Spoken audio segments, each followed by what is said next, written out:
جس جگہ سے، بس میں اور لمبی چوڑی اس بات نہیں کروں گا، صرف اشارہ دے رہا ہوں، جس جگہ پر شرک کا احتمال ہو، یعنی یقینی شرک تو وہ تو یقینی شرک نہ، جہاں پر احتمال ہو کہ یار پتہ نہیں شرک ہے نہیں ہے نہیں ہے نہیں ہے، وہ تم بچ جائے ہو اور نیڑے نہ لگے ہو۔ ممبر پر بیٹھا ہوں میں، آپ کی خیر خواہی کے لیے آپ کو یہ مشورہ دے رہا ہوں، اگر پھر بھی کوئی اس میں غرق ہونا چاہے اس کی اپنی مرضی، ڈوبنا چاہے بے شک ڈوبے، میں آپ کو حق ادا کر رہا ہوں جہاں پر یعنی احتیاطی میں آپ کو راستہ بتا رہا ہوں، میں خود اسی پہ عامل ہوں، جہاں پر شک ہونا شبہ ہو کہ یار کہیں ایسا نہ ہو یہ شرک نہ ہو جائے، وہ تو بچ جائے ہو۔ عن معاذ بن جبل رضی اللہ تعالیٰ عنہ قال قال رسول اللہ صلی اللہ علیہ وسلم جاءنی جبریل فبشرنی فاخبرنی، میرے پاس حضور نے فرمایا جبریل آیا اور جبریل نے مجھے خبر دی اور یہ بشارت دی انہ من مات من امتی لا یشرک باللہ شیئا داخل الجنہ، میرا جو بھی امتی اس حال میں مرا کہ وہ اللہ کے ساتھ کسی کو شریک نہیں کرتا تھا وہ جنت میں جائے گا۔ حضرت معاذ کہتے قال قلت وان زنا وان سرق، میں نے عرض کی اللہ کے نبی چاہے وہ زنا کرے اور چوری کرے، قال نعم، اللہ کے نبی فرمایا ہاں اگرچہ وہ زنا اور چوری کرتا ہو شرک نہ کرتا ہو۔ تو ہمارے استاد فرما رہے تھے یہ جو شرک والا معاملہ ہے نا، اس کا سب سے زیادہ خطرہ جو ہے نا وہ ہماری امام کو ہے، اور ہمارا ہی حال یہ ہے کہ شرک کے موضوع پر بات کرنا ہمارے ہاں ہی مشکل ہے، خطرہ بھی ہمیں اور اس موضوع پر بات کرنا مشکل بھی ہمارے لیے۔ ذرا سی بات کرو لوگ کہتے ہیں پتہ نہیں صادر بھی ہو گیا، یہ تو ہماری بات، یہ تو ہمارا موضوع ہی نہیں تھا، شرک سے ڈرانا یہ تو ہمارا موضوع، اللہ اس کے رسول صلی اللہ علیہ وسلم قرآن بڑا بڑا ہے شرک سے ڈرانے میں، حدیثیں ہزاروں میں یہاں پہ پیش کر دوں آپ حضرات کے سامنے، نبی پاک صلی اللہ علیہ وسلم شرک سے ڈرا رہے ہیں، آئمہ نے شرک سے ڈرایا ہے، لیکن ہمارے استاد ہمارے تھے کہ اس کا خطرہ بھی ہمیں لائق ہے، یعنی باقی لوگ جو ہیں ان کو اپنی عوام کو اتنا ڈرایا وہ تو شرک میں نہیں جاتے، عوام سبھی پھنس گئے ہوتے، اور حال ہمارا ہی ہے کہ شرک پر بیان کرنا ہمیں ہی مشکل ہوا ہے، یہ سننا ہی نہیں چاہتا کوئی، اس لیے میں آپ حضرات کو اس معاملے میں ڈرا رہا ہوں، اور ڈرا کیسے رہا ہوں؟ اپنے پاس سے نہیں، اللہ اور اس کے رسول نے جو ڈرایا وہ سنا رہا ہوں، یہ ہے عشق رسول، یہ ہے محبت رسول، اسی کو اللہ تعالیٰ نے فرمایا ہے النبی اولیٰ بالمؤمنین من انفسہم، مومنوں کی جانوں کے جتنے وہ خود مالک ہیں، ان کے خود جتنے وہ مالک اپنی جانوں کے، ان سے بڑھ کر ان کی جانوں کے مالک و مختار میرے حبیب ہیں صلی اللہ علیہ وسلم۔ اس لیے یہ ہے وہ مقام جو مقام ایمان ہے، اپنے ماں باپ سے بڑھ کے، اپنی اولاد سے بڑھ کے، اپنی جان، حضرت عمر فاروق رضی اللہ تعالیٰ عنہ نبی کریم صلی اللہ علیہ وسلم کے پاس بیٹھے تھے اور عرض کرتے ہیں، بخاری مسلم میں حدیث موجود ہے، عرض کرتے ہیں کہ اللہ کے حبیب صلی اللہ علیہ وسلم مجھے میرے ماں باپ میری اولاد کائنات میں ہر شے سے بڑھ کے محبوب ہیں، ہاں میری جان سے زیادہ نہیں۔ تو اللہ کے نبی صلی اللہ علیہ وسلم نے فرمایا عمر تیرا اس وقت تک ایمان مکمل نہیں ہو سکتا جب تک تیری جان سے بڑھ کے بھی میں تجھے محبوب نہ ہو جاؤں۔ انہوں نے نعرہ لگایا یا رسول اللہ صلی اللہ علیہ وسلم آن یا رسول اللہ، اے اللہ کے حبیب ابھی سے میں یہ اعلان کرتا ہوں آپ مجھے میری جان سے بھی بڑھ کے محبوب ہے۔ تو نبی پاک نے فرمایا اب تیرا ایمان مکمل ہوا ہے۔ تو میرے بھائیوں، ایک مومن کے لیے کائنات میں ہر شے سے بڑھ کے اللہ کے حبیب صلی اللہ علیہ وسلم کی ذات ہے، اور اللہ کے محبوب صلی اللہ علیہ وسلم سے عشق اور محبت اور پیار کیوں نہ ہو، جبکہ اللہ کے حبیب صلی اللہ علیہ وسلم کا ہمارے گناہگاروں کے ساتھ محبت کا پیار کا یہ عالم ہے کہ نبی کریم امام الانبیاء صلی اللہ علیہ وسلم فرماتے ہیں لِكُلِّ نَبِيٍّ دَعْوَةٌ مُسْتَجَابَةٌ فَتَعَجَّلَ كُلُّ نَبِيٍّ دَعْوَتَهُ، فرماتے ہیں کہ اللہ تعالیٰ نے ہر ایک نبی کو ایک دعا ایسی عطا فرمائی جو دعائے مستجابہ تھی۔ اللہ نے نبی کو ایک اختیار دیا کہ اے میرے نبی ایک دعا تجھے عطا کر دیے، جب بھی مانگو گے فوراً قبول ہوگی، رد نہیں ہوگی، ایک دعا سب نبیوں کو دی ہے۔ حضور فرماتے ہیں فتعجل كل نبی دعوته، اور ایک نبی نے وہ دعا مانگ لی، کسی نبی نے وہ دعا اپنے لیے محفوظ نہیں رکھی۔ کوئی نہ کوئی وقت ایسا آیا، کوئی مشکل گھڑی نبی پر ایسی آئی، کوئی ضرورت ایسی نان پڑی کہ نبیوں کو وہ دعا مانگنی پڑی۔ فرمایا سب نبیوں نے فتعجل كل نبی دعوته، اللہ کے گھر کے اخراجات کے لیے شامل فرمائے، اللہ کریم قبول فرمائے۔ فرمایا فتعجل كل نبی دعوته، اور نبی نے وہ دعا مانگ لی۔ اندازہ لگائیں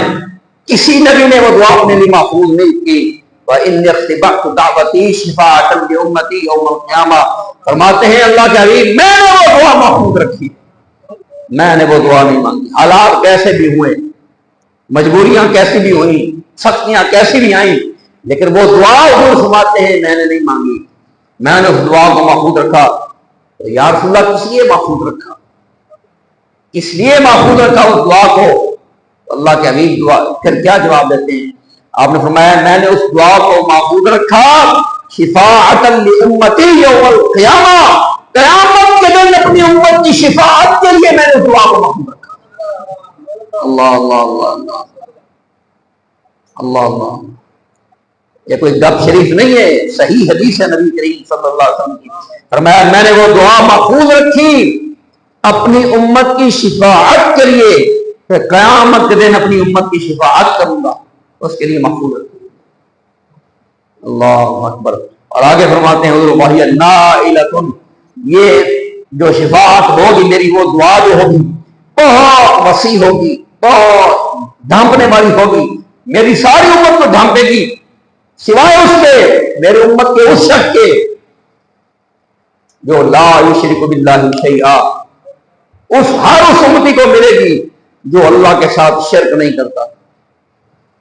جو مشرک ہوگا اس کا تو میرے ہی گھر کے،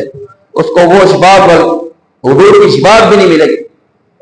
اور وہ دعا جو حضور نے قیامت کے دن کے لیے محفوظ رکھی وہ بھی نہیں ملے گی۔ اس لیے میں آپ حضرات کو پہلے بھی کئی بار یہ عرض کرتا رہا ہوں، اب بھی یہ عرض کروں گا، جس جگہ سے بس میں اور لمبی چوڑی اس بات نہیں کروں گا، صرف اشارہ دے رہا ہوں، جس جگہ پر شرک کا احتمال ہو، یعنی یقینی شرک تو وہ تو یقینی شرک نہ، جہاں پر احتمال ہو کہ یار پتہ نہیں شرک ہے نہیں ہے، ہے نہیں ہے، ہے نہیں ہے، وہ تم بات جائے ہو اور میں نیڑے نہ لگے ہو، ممبر پر بیٹھا ہوں میں،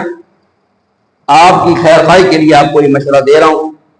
اگر پھر بھی کوئی اس میں غرق ہونا چاہے اس کی اپنی مرضی، ڈوبنا چاہے بے شک ڈوبے، میں آپ کو حق ادا کر رہا ہوں، جہاں پر یعنی احتیاطی میں آپ کو راستہ بتا رہا ہوں، میں خود اسی پہ عامل ہوں، جہاں پر شک ہونا، شبہ ہو کہ یار کہیں ایسا نہ ہو شرک نہ ہو جائے، اس تو بچ جائے ہو اگر بچنا چاہتے ہو۔ تو نبی کریم صلی اللہ علیہ وسلم نے فرمایا وہ شفاعت کی دعا جو میں نے قیامت کے دن کے لیے رکھی ہے، اپنی امت کے لیے بچا کر رکھی ہے، وہ بھی اسے ہی ملے گی، میرے اس امتی کو ملے گی جو اللہ کے ساتھ شرک نہ کرتا ہوگا۔ میرے بھائیوں ایک اور ان سے بڑھ کر سنا رہا ہوں، بات آ گئی ہے، بخاری مسلم میں حدیث بات موجود ہے، عن معاذ بن جبل رضی اللہ تعالیٰ عنہ قال قال رسول اللہ صلی اللہ علیہ وسلم جاءنی جبریل فبشرنی فاخبرنی، میرے پاس حضور نے فرمایا جبریل آیا اور جبریل نے مجھے خبر دی اور یہ بشارت دی انہ من مات من امتی لا یشرک باللہ شیئا داخل الجنہ، میرا جو بھی امتی اس حال میں مرا کہ وہ اللہ کے ساتھ کسی کو شریک نہیں کرتا تھا وہ جنت میں جائے گا۔ حضرت معاذ کہتے قال قلت وان زنا وان سرق، میں نے عرض کی اللہ کے نبی چاہے وہ زنا کرے اور چوری کرے، قال نعم، اللہ کے نبی فرمایا ہاں اگرچہ وہ زنا اور چوری کرتا ہو شرک نہ کرتا ہو۔ اس لیے میرے بھائیوں شرک کے بارے میں آپ یہ سمجھیں کہ مشرک اور کافر یہ بس ایک ہی کیٹیگری، نہ مشرک کی کبھی جان چھوٹنے والی ہے جانوں سے، نہ کافر کو چھوٹنے والی ہے، اس لیے یہ بہت سینسٹیو معاملہ ہے۔ ابھی میرے تخصص جاری ہے، الحمدللہ مفتی کورس کا سلسلہ جاری ہے، یہ ابھی ہم پڑھ رہے ہیں شرح فقہ الاکبر شروع کی امام اعظم ابو حنیفہ رحمہ اللہ کی کتاب، اس میں یہ باب توحید کے چل رہے ہیں، تو وہاں پر ہمارے اساتذہ سے اس کے بارے میں بڑا مکالمہ ہوا ہے. تو ہمارے استاد فرما رہے تھے یہ جو شرک والا معاملہ ہے نا، اس کا سب سے زیادہ خطرہ جو ہے نا وہ ہماری امام کو ہے. اور ہمارا ہی حال یہ ہے کہ شرک کے موضوع پر بات کرنا ہمارے ہاں ہی مشکل ہے. خطرہ بھی ہمیں اور اس موضوع پر بات کرنا مشکل بھی ہمارے لیے. ذرا سی بات کرو لوگ کہتے ہیں پتہ نہیں صادر نہیں ہو گیا، یہ تو ہماری بات، یہ تو ہمارا موضوع ہی نہیں تھا.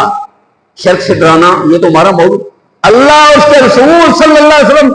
قرآن بڑا بڑا ہے شرک سے ڈرانے میں. حدیثیں ہزاروں میں یہاں پہ پیش کر دوں آپ حضرات کے سامنے. نبی پاک صلی اللہ علیہ وسلم شرک سے ڈرا رہے ہیں، آئمہ نے شرک سے ڈرایا ہے. لیکن ہمارے استاد فرما رہے تھے کہ اس کا خطرہ بھی ہمیں لاحق ہے. یعنی باقی لوگ جو ہیں ان کو اپنی امام کو اتنا ڈرایا وہ تو شرک میں نہیں جاتے، امام سبھی پھنس گئے تھے. اور حال ہمارا ہی ہے کہ شرک پر بیان کرنا ہمیں مشکل ہوا ہے، یہ سننا ہی نہیں چاہتا کوئی. اس لیے میں آپ حضرات کو اس معاملے میں ڈرا رہا ہوں. اور ڈرا کیسے رہا ہوں؟ اپنے پاس سے نہیں، اللہ اور اس کے رسول نے جو ڈرایا وہ سنا رہا ہوں. اللہ پاک فرماتا ہے قرآن پاک میں کہ میں انسان کا ہر جرم اگر چاہوں گا تو معاف کر دوں گا سوائے اس کے کہ شرک اس نے کیا ہو. شرک کبھی معاف نہیں کروں گا. ساری امت کا اس بات پہ اتفاق ہے اللہ شرک معاف نہیں کرے گا. تو خیر اللہ کے نبی صلی اللہ علیہ وسلم نے فرمایا میں شفاعت کروں گا. وہ دعا میں نے اپنی امت کے لیے اس لیے محفوظ رکھی کہ اپنی امت کی شفاعت کروں گا، اور شفاعت اس کی کروں گا، ہر اس امتی کی کروں گا جس نے شرک نہیں کیا ہوگا. اس لیے ایسی شاید جو نبی پاک صلی اللہ علیہ وسلم کی شفاعت سے بھی محروم کر دے گی، سن لوڑ کے نہیں ہوتے نیڑے جان دی،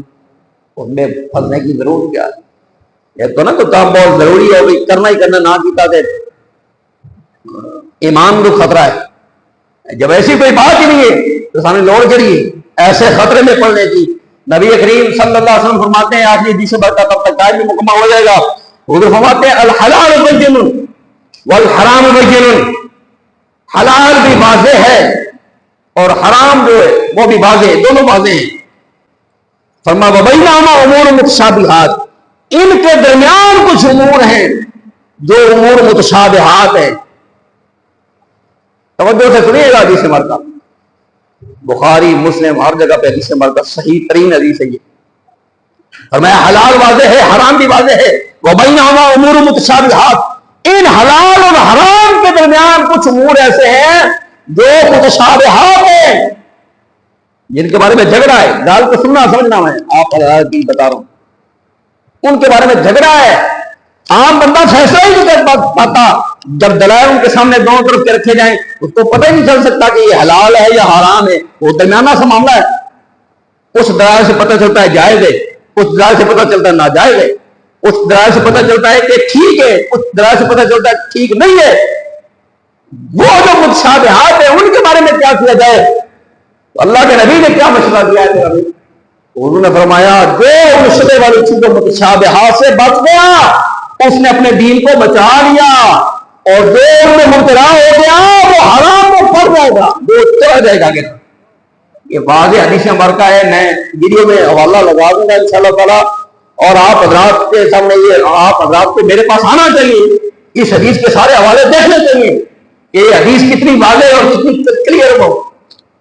اور واضح حدیث ہے یہ، اور کتنے اس کے دلائل قوی ہیں، کتنی جگہ پر یہ حدیث منقول ہوئی ہے. فرمایا وہ جو شبہ والی چیزیں ہیں نا، جیڑا ان نہ کوئی بچ گیا نا وہ حرام کی بات جیسی، کیونکہ جیڑے شبہ والی شاید نیڑے نہیں جانا وہ حرام کے نیڑے جانا کدی نہیں جائے گا. جیڑا اتنے چلا گیا نا وہ شبہ میں پڑتا پڑتا ایک دن ضرور حرام میں چلا جائے گا. آگے حضور نے ایک مثال بیان کی، حدیث مکمل کر کے بات ختم کرتے ہیں. حضور نے فرمایا جس کی مثال یہ ہے، فرمایا جیسے ہر بادشاہ جو ہوتا ہے، ہر بادشاہ اس کی ایک اس دور کی بات ہے، سرکاری چراگاہ ہوتی ہے. وہ سرکاری چراگاہ ہوتی ہے، اس میں سب بڑی گھاس ہوتی ہے، لیکن وہ گورنمنٹ کی ہوتی ہے، اس میں عام بندہ نہیں جا سکتا. تو فرمایا ہر بادشاہ کی ایک جس طرح چراگاہ ہوتی ہے اور ایک چرواہا ہے جو اپنے جانور جو ہے وہ چراتا ہے، لیکن وہ سرکاری چراگاہ جو اس سے دور رکھتا ہے، جب اس سے بہت دور رکھتا ہے تو اس کے جانور اس چراگاہ میں نہیں جا کے بڑھیں گے، اس چراگاہ میں نہیں جائیں گے۔ لیکن فرمایا ایک چرواہا ایسا جو کہتا بھئی اے حد نا سرکاری چراگاہ اتنے نا اتنے تک تو میں جانور کھڑ سکنا نا، وہ اپنے جانور بالکل لے جاتا ہے کنارے پر، سرکاری چراگاہ کے بالکل کنارے پر لے جاتا۔ ایک سیاح ہے وہ دور رکھتا ہے، قریب نہیں لے کے جاتا، ایک بالکل کنارے پہ لے کے جاتا ہے۔ حضور نے کیا بیان فرمایا؟ حضور نے فرمایا جو اتنا قریب جانور لے کے آ گئے نا چراگاہ کے بالکل کنارے پہ، آخری آتے ہیں نا اس حد سے آگے ممنوع نا، یہاں تک تو ٹھیک ہے نا، جو اچھے تک لے آتا نا اپنے جانور، فرمایا ہے ممکن ہے، بہت ممکن ہے اس کا جانور ضرور سرکاری چراگاہ میں منہ مارے گا۔ اور فرمایا ہر بادشاہ کی ایک نہ ایک چراگاہ ہوتی ہے، اور اللہ کی چراگاہ جو ہے وہ اس کے محرمات ہیں، جن چیزوں کو اس نے حرام کر دیا ہے وہ ہے، جو اس میں مبتلا ہو گیا اس نے سرکاری چراگاہ اللہ کی چراگاہ کی حدود کو پھیلانا ہے۔ یہ مثال بیان کر کے اللہ کے نبی صلی اللہ علیہ وسلم نے میرے بھائیوں اور میرے بزرگوں کوئی شک رہنے نہیں دیا، بات بالکل واضح کر دیے، بالکل کلیئر کر دیے۔ متشابہات جو چیزیں ہیں اللہ کے نبی صلی اللہ علیہ وسلم نے فرمایا ہے، اور میں اپنے جب علماء کے سامنے یہ حدیث رکھتا ہوں، اللہ جانتا میں منبر پہ بات کر رہا ہوں، کسی کے پاس کوئی جواب نہیں ہوتا، سب بالکل خاموش ہو جاتے جب یہ حدیث میں سامنے رکھتا ہوں کہ اللہ کے نبی تو کہتے ہیں کہ شبہ والی چیزوں سے دور رکھو، تو کیا آج ہم اپنی عوام کو یہ بیان کر رہے ہیں کہ یہ چیزیں شبہ والی ان کو نیڑے نہ جانا ہے، دور رہو؟ کیا آپ اور ہم یہ احتیاط کر رہے ہیں آج؟ بس بات میں مزید مجھ سے فرمائے، بس آپ کو بات بتا دی، آپ کی خیر خواہی کی میں نے اپنی طرف سے جتنی ممکن تھی کوشش کر دی ہے۔ ہر وہ شاید جہاں پر شبہ ہو آپ کو، بات ایک اور آ گئی بڑی ضروری، بہت 1 کروڑ روپے کی گل ہے، دوبارہ پتہ نہیں موقع لفظی نہ مل سی کر دے ماں بول دے نہیں، اور درختی بولیا کرو ویڈیو میں تھوڑی آواز آئے، کر دینا گل، کروڑ روپے کی گل نہیں، کروڑ روپے کی کر دینا تو سنو پھر۔ دو چیزیں ہیں علماء اس کے بارے میں جو علمی بات کرتے ہیں، ایک ہے جلب منفعت اور ایک ہے دفع مضرت۔ کسی شے میں دو احتمالات ہیں، نفع کی بھی امید ہے کہ نفع بھی ہو سکتا ہے، اور نقصان کا بھی خطرہ ہے، دو چیزیں، خطرہ بھی 50-50 کا لو، نفع کی بھی امید ہے، 50% نفع کی امید ہے، 50% چانسز ہے کہ نقصان ہو جائے، دو چیزیں دین میں۔ تو علماء کہتے ہیں ان دو مقامات پر پھر ترجیح کس کو ہے، ترجیح کس کو حاصل ہے؟ سارے علماء فقہا کہتے ہیں کہ دفع مضرت کو ترجیح ہوگی، کہ ٹھیک ہے اس میں نفع کی بھی امید ہے لیکن نقصان کی بھی امید ہے۔ جب کسی شے میں دونوں کے احتمالات ہوں تو علماء کہتے ہیں اس سے بچ جانے کا حکم ہے، اس سے یعنی دفع مضرت کو ترجیح ہوگی۔ دفع مضرت کو آسان کروں، علماء کہتے ہیں کہ اگر ایک چیز میں دو احتمالات ہیں، یا حلال ہے یا حرام ہے، دلائل دونوں طرح کے، وہ بعض دلائل سے پتہ چلتا ہے حلال ہے، بعض سے پتہ چلتا ہے کہ حرام ہے، تو جب کسی چیز میں دو احتمالات ہوں حلال اور حرام کے تو ترجیح کس کی ہوگی؟ علماء کہتے ہیں حرام کی ترجیح ہوگی، کہ بھائی اس سے بچ جانا بہتر ہے، اس سے بچ جانا بہتر ہے، حرام کو ترجیح دی جائے گی۔ اگر اس اصول کو سامنے رکھا جائے تو ہر وہ شے جس میں مشکوک شبہ پایا جائے، جس میں شک ہو کہ پتہ نہیں یار یہ جائز نہیں جائز، جس کو جیسے سادی کہتے ہیں بدریا گر منافع بے شمارست اگر خواہی سلامت برکنارست، کہتے ہیں کہ دریا میں بے شک بڑے نفع ہوتے ہیں، سونے ہوتے ہیں، جواہرات ہوتے ہیں، دریا میں بہت ساری چیزیں ہوتی ہیں، مانا کہ دریا میں بڑے نفع ہوتے ہیں، لیکن فرماتے ہیں اگر سلامتی چاہیے نا تو پھر وہ کنارے پہ ہی ہے، کنارے پر رہے، دریا میں ڈوب کر نفعوں کے چکر میں پڑ دے کہیں لوڑی نہ جاؤ، ڈوب نہ جاؤ، ڈوبنے کا خطرہ بھی ہے۔ اس لیے میرے بھائیوں، میرے بزرگوں، میرے دوستوں، اللہ تعالیٰ آپ کو، مجھے، ہم سب کو اپنے ایمان کی سلامتی کی فکر کرنے کے اللہ ہمیں توفیق عطا فرمائے، اور اللہ رب العالمین ہمیں نبی رحمت صلی اللہ علیہ وسلم سے وہ رشتہ جو اللہ کہتا ہے النبی اولی بالمؤمنین من انفسہم، کہ نبی مومنوں کی جانوں سے بڑھ کر ان کا مالک ہے، یہ رشتہ حضور کے ساتھ اللہ ہمیں سمجھنے کی توفیق عطا فرمائے۔ وما علیہ الا البلاغ المبین۔